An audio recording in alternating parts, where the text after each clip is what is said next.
Hello, I'm Mary Lohman, and this is Mondays with Mary. Are you in a place right now where you feel like you're holding on for dear life and you just don't know what's going to happen? You might say you're just holding on while you're on hold. Life just seems to be full of almost daily and unending situations where we simply have to wait. Things are not moving like we think they should.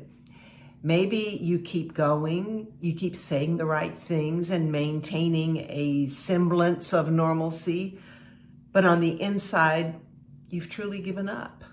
You're going through the motions of a marriage or a job. You're making people think everything's okay with your children or your parents, but in reality, you're emotionally detached. There's no more fight left in you, and you're just almost at the place where you really don't care. Well, I want to share 3 simple truths that will help you hold on when you're on hold. And the first one is trust in God's sovereignty. Now, that simply means that you continue to believe that nothing happens in God's universe that is outside of God's influence and authority. And you believe the same is true in your own life.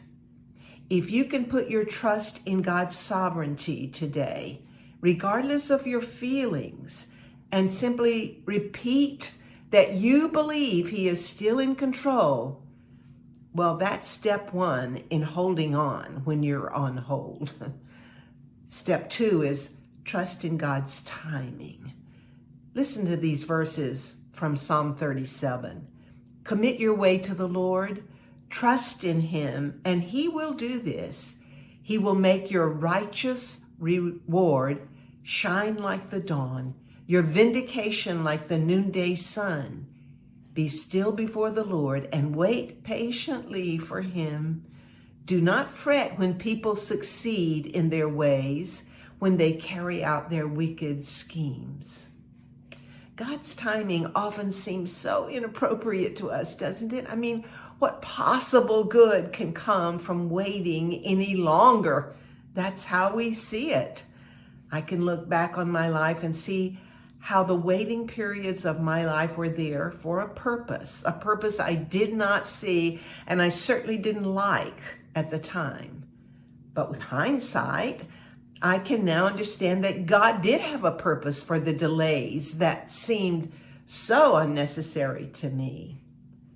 Maybe that's where you are today. You're waiting on God to move, and He seems to be quite late. Running ahead of God is not the way to go. So can you today trust in God's timing? Take your hands off and wait patiently for Him. I know it's not easy, but it's one of the most important lessons you need to learn as you're holding on when you're on hold. And then step 3 is really critical, and that is to trust in God's love. Often when we're on hold, we begin to wonder, does God really care? You cannot understand why He keeps you in this holding room if He really loves you. You may not feel His love, but it does not change the fact that He still loves you and always will. In Jeremiah 31, we read, I have loved you with an everlasting love. Therefore, I have continued my faithfulness to you. God doesn't love like people do. He places His love on you, and He will never let go. That's because He doesn't love you and me because we're really lovable. He doesn't love us only when we love Him back.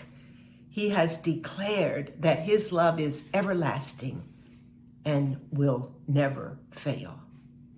If you can believe that today, it will help you hold on while you're on hold.